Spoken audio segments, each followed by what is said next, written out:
নমস্কার, কেমন আছেন সবাই? মিঠাই এন্ড হানিজ লাইফস্টাইল ব্লগে অনেক অনেক স্বাগত। তো চলে এসেছি আজকে আরেকটি ব্লগ নিয়ে। আজকে একটু রেডি হয়ে গেছি। কোথায় চললাম মিঠাইকে নিয়ে পার্কে। বলতে পারো মিঠাই আজকে ফার্স্ট টাইম পার্কে যাচ্ছে। তো ও খুবই এক্সাইটেড, আমরাও এক্সাইটেড যে ও গিয়ে কি করবে সেটা দেখার জন্য এক্সাইটেড। তো বেশি বাজেনি, 4:30 বাজে, তাড়াতাড়ি অন্ধকার হয়ে যাবে, দেরি হয়ে গেল। তো চলো যাই, তারপর ওখানে গিয়ে দেখা হবে। দেখতে থাকো ব্লগটা। তো এই যে তোমাদের মিঠাই রানী পাপার কোলে বসে আছে। এই যে ওকে রেডি করে দিয়েছিলাম পার্কে যাওয়ার জন্য, আর আমরা পার্কে পৌঁছেও গেছি। পার্কটা ছিল কাশিম বাজারে।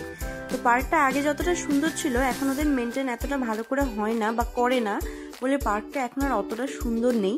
বাট আমি যখন এই পার্কটা ওপেনিং হয়েছিল তখন গিয়েছিলাম, তখন আমার বিয়ে হয়নি।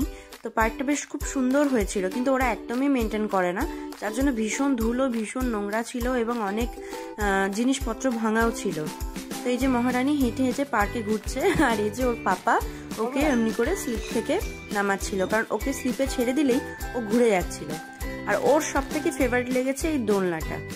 এই দোলনাটাই চেপে ও সব থেকে বেশি আনন্দ করে পেয়েছে, কারণ যে কোনো কিছুতেই চাপাচ্ছিলাম না কেন ও একদমই চাপতে চাইছিল না, ভয় পাচ্ছিল। বাট এই দোলনাটাই ও খুব মজা পেয়েছে। আর ওই স্রোতটাই ওর বাবা তো ওইভাবে চাপাচ্ছিল আর নামাচ্ছিল। দোলনা থেকে তো ও নামতেই চাইছিল না, জানো। এই দোলনাতেও বেশ দুলছিল, ওর খুব ভালো লাগছিল। আর এইখানে একটু চাপিয়েছিলাম, আমি নিয়ে সমানে ঘুরছিলাম।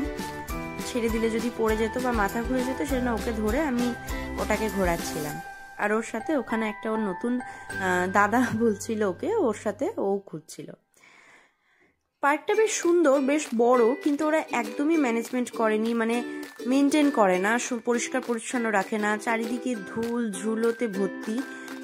এই গাড়িটাই দেখো ওকে চাপিয়েছিলাম, এটাতেও ও মজা পাচ্ছিল, কিন্তু ছেড়ে দিলে এখানে কোনো সেফটি বেল্ট টাইপের কিছু ছিল না যে ওটা বেঁধে ওকে ছেড়ে দেবো।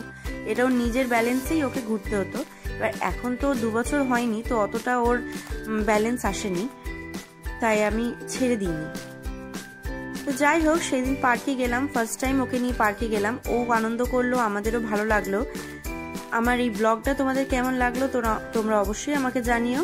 দেখা হবে আবার পরের একটি ব্লগে। চলো টাটা, বাই বাই।